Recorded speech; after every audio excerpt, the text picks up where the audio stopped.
All right, part two starts with Michael Jagger talking about Oklahoma. So in Oklahoma, their like statewide superintendent of schools is a Democrat, and she is running, or was a Republican, elected as a Republican. She hasn't changed any of her views. She's switching to the Democrats to run for governor, and she's just going to be destroyed, even though her views are the same. Yeah.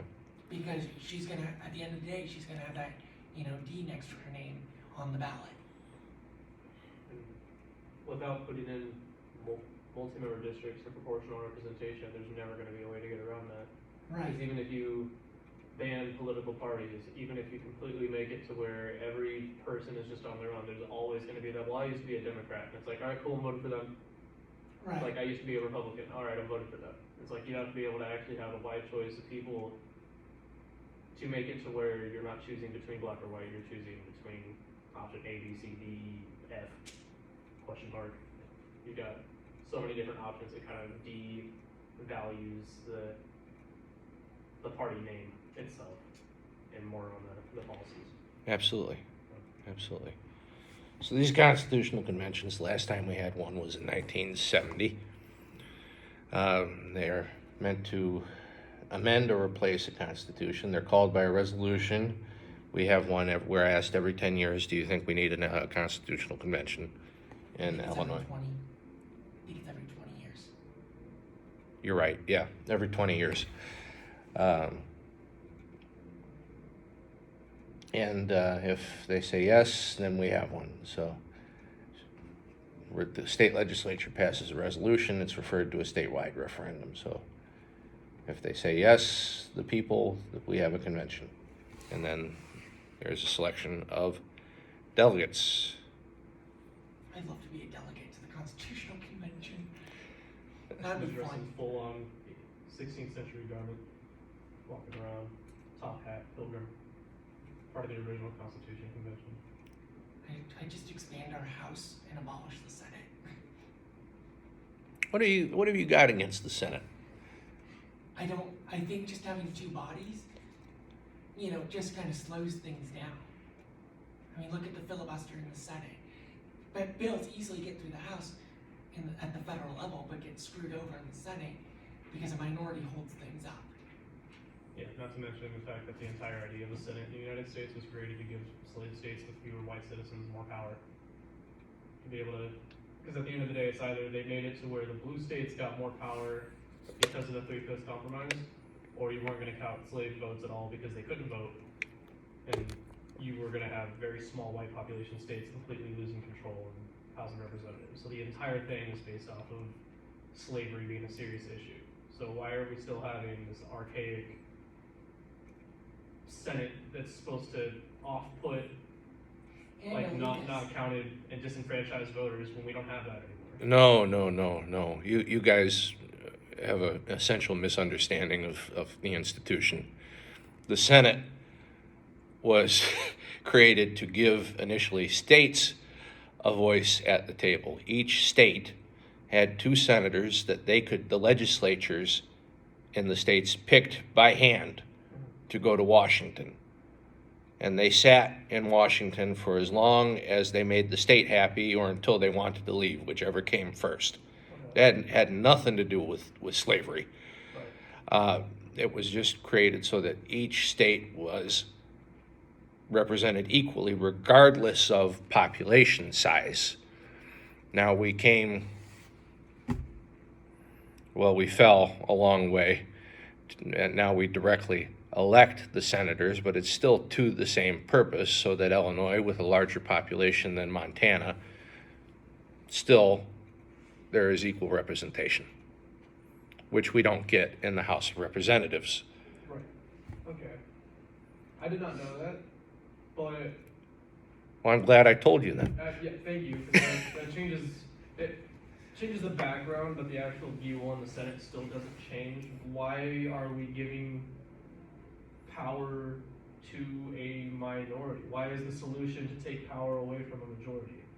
My biggest thing is if the House of Representatives were actually as proportional as it needed to be, if electors and presidential electors were actually as proportional as they needed to be, the Senate wouldn't be that big of a deal. But considering that you have these massive population states, most of which happen to be blue, not having an accurate number of presidential electors, but it's all based off of the fact that you get Wyoming gets 1 representative and 2 senators. Mm-hmm. Why are we going to keep that Senate body in there when all it does is skew things towards the middle and make things harder to actually have things happen? Like, when you have a vast majority of power in one area, you're giving complete power to a minority, and unfortunately that minority right now happens to be in a very, very alternative and controversial stance to what the majority of the country actually agrees with. No, I had you read the Federalist Papers. I know you were in my American government class. I remember that. Yeah. I did the footprints. So you should know that the Senate was meant to be a chamber where legislation went to cool off, right? Where the passions and tempers of the day in the House of Representatives could take a minute to abate and go away, subside a little before going back to the House. They were meant in the Senate to deliberate upon legislation to protect minority rights. And that is a perfectly valid point. And my only counter argument to that is things moved very much slower back then. Yes. You did not require the speed and kind of the urgency that a lot of issues today that are forced to sit in gridlock in the Senate. Like you don't have that back then. That's We true. need the urgency. We can keep the Senate, and we either need to restructure the powers of the Senate and the House of Representatives to make sure that certain bills that require urgency can just get passed straight through, or we need to get rid of the Senate altogether. Find a different way to make sure that minority is represented. I would be perfectly in favor of abolishing the Senate in favor of multi-member districts, but you cannot have a Senate made to cool things off when you have a world that moves as fast as it does today. Or how about just term limits? That I would- too. Term limits and age limits. Why should we let people that aren't going to live another 10 years dictate what happens for the next 50 years? If you're not going to have to live through the consequences of your climate change policies, why are you going to be able to dictate climate change policies? I think that is maybe a more reasonable solution than just doing away with the Senate. Doing away with the Senate is an ideal. Realistic, term limits and age limits. Mm-hmm. Yeah, term limits, age limits. Thank you. Mr. You are a Rosado. Democrat, right? Wouldn't you say? I'm a very disappointed Democrat, yes. Now, this is gonna be controversial as shit. Isn't the Democratic Party all about equal representation of minorities? Right, but we're not seeing that right now. But you were just in favor of doing away with equal representation of minorities regarding state level. So, you know what I'll I'm let you saying? finish, yeah. So, okay, like blue states are generally made up of minorities that make up a majority, if that makes sense. Yeah, you have a group of smaller minorities. that In are- history, you know what I mean, it's been Hispanic, Black, you know what I mean? Yeah. But they get equal representation. Why should states not? Like, why should Wyoming, if it's a smaller state, not get 2 senators? Because they're already getting less House members. Right, and what I'm trying to say is that I don't think Wyoming should lose its representation, like get rid of the Senate. Wyoming gets 1 person to represent the entire state. Same, this is actually, I did the math on this a couple of years ago, and it was, if we're gonna go based off of solely of like the population of Wyoming, which I think at that point was the least populated state, or that or one of the other South Dakota. Great Plains, something like that, yeah. It's not, the proportional, what I did it for was the electors, right? Like Wyoming gets 3 electoral votes for the president, right? And based off of that population, I think it came down to like every 160,000 people, you get 1 electoral vote. But then you go to states like California, New York, hell, even Texas, and you're getting to 1 every 360,000. So you're completely losing the entire point of giving people the vote and accurate representation and making sure that things actually have the minority representation right now, because we're not seeing that. Because we're seeing these red states with low populations, with more representation per electoral vote and per congressional vote than you have blue states with higher populations.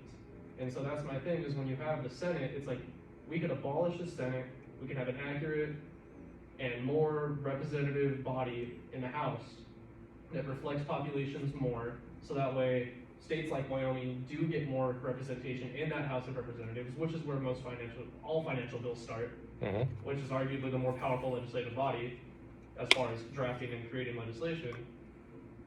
And you are also doing away with this roadblock that does nothing but help an unpopular minority. And my only response to your question is, why should the minority have more of a vote than the majority?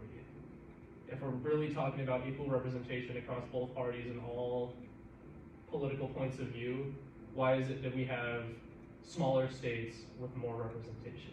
Why should Wyoming be able to dictate federal law for a state like California, where 3 of the cities match the entire state population? And we'll have to leave that question hanging because we're just about through what needs to be covered to get on the test, and we're running low on time at this particular moment. Sorry. You bring up a good point, but yeah, No, this was a great discussion. That's my response question, but I am going to think about what you Cities said. and states that are bringing in illegal immigrants that are not representative of our country itself. And if you base it just solely on dense populations like California, we're gonna turn into Mexico number 2. Realistically. So we have 118. What were we talking about again? Constitutional conventions, yeah. All right. We have 118 delegates that are elected, and they're elected within 3 months. After they're elected, the first constitutional convention meeting has to be held. You have to be a U.S. citizen, remember that, 21 years old, remember that, 2 years a resident of the district, remember that too.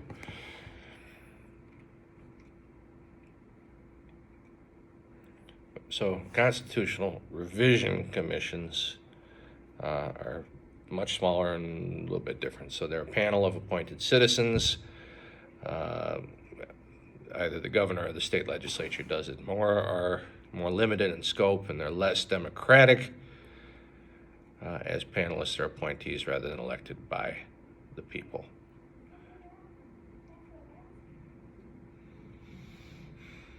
And I'm going to finish out with home rule. All right.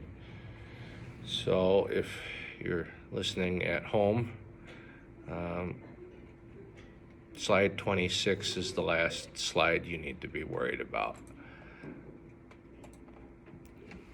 So local governments are subordinate, obviously, to the state constitutions. They can have, though, some autonomy if they are granted home rule status, which is a form of self-governance that is granted to towns and cities by the state. So home rule is granted through a charter, and it allows these cities, towns to pass ordinances to protect the health, safety, morals. If that wasn't in the book, I'd take that out. And welfare of the people. And there are different types in Illinois of home rule units. So there's counties that have a CEO, the chief executive officer of a county. So cities or towns having a population of 25,000 or larger qualify as a home rule unit, and smaller cities also in which the voters vote to become home rule units. And these guys can make local improvements to be paid by special assessments. By vote of the people, they can select a form of government from those among or provided for by law. And in the case of cities or towns, to vote on what officers to have, how to choose them, and the length of their terms. They can borrow money also, not for a period longer than 40 years.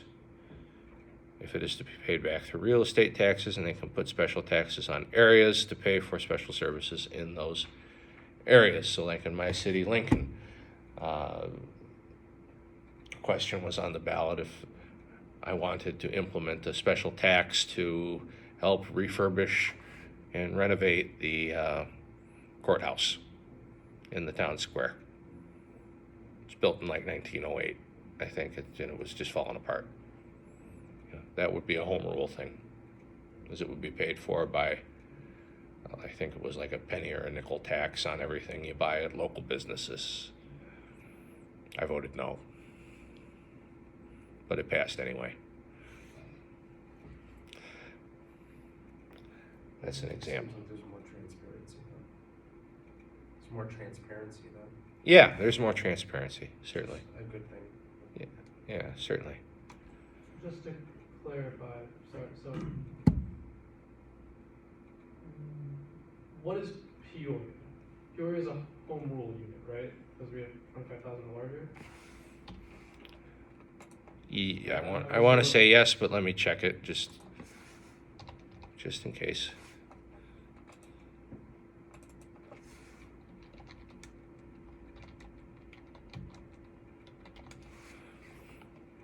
Home rule. Yeah, Yeah, okay. Peoria is home rule. Yeah. So non-home rules or non-home rule units vote on every initiative Mhm. that goes for that area, and not just through a representative to that area, or through the mayor, things like that. Yeah, like the courthouse question I was just referencing wouldn't have been on the ballot in Mount Pulaski, which is the town down the road. Right. Okay. I don't know off the top of my head if they're another home rule unit or not. Right. No, I'm just. I'm gonna have to look up over that. Yeah, it's interesting. I don't ask you to go in depth, really too far in depth with it on the test. So the difference between home rule is when a city can write and amend its own municipal charter. A city with home rule has the power to manage its own affairs, contrary to a city with no home rule power.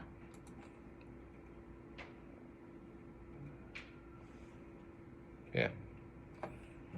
Any questions, comments, concerns, threats about that? So I know some cities, like I know DC is a sister city to Sunderland in the UK. Aren't those technically treaties? Sister city agreements? I will look that up too.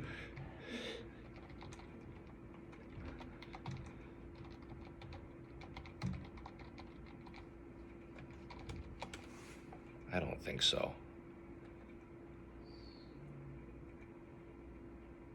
Sister Cities International. Well, that sounds like a reliable source.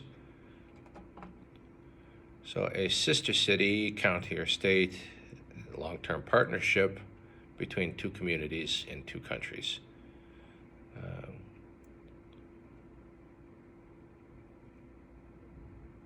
So is it legally documented, or is it more of a verbal agreement? I feel like if it were legally documented, that would be a treaty. It's saying, Both communities sign off, yeah. agree to become sister cities.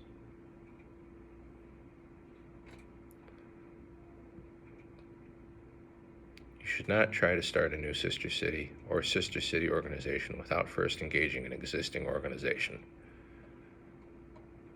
Huh. It sounds like a handshake deal, Okay. really. More like a, hey, let's do this. This would be cool. This will be fun, yeah. Yeah. Because that would essentially break away from the fact that only the federal government can make treaties, right? Yes, That's the point I'm asking. yes. Huh.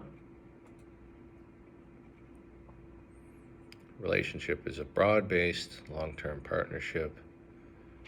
A city may have any number of sister cities with community involvement ranging from a half dozen to hundreds of volunteers. Okay, so that is test one. However, we are not done. Peterson. You're an impatient man. Now we go out to San Francisco. What? Yeah. Actually, I don't know why I turned this off. It's, you guys brought up a good point a long time ago. It's state and local government, but it doesn't have to be specific to Illinois.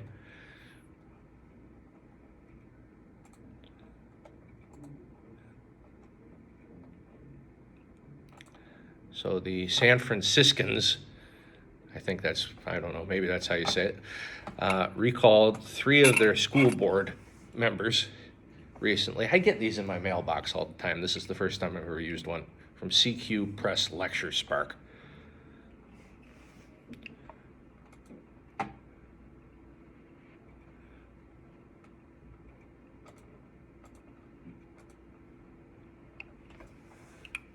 So voters recalled 3 members of the city's school board.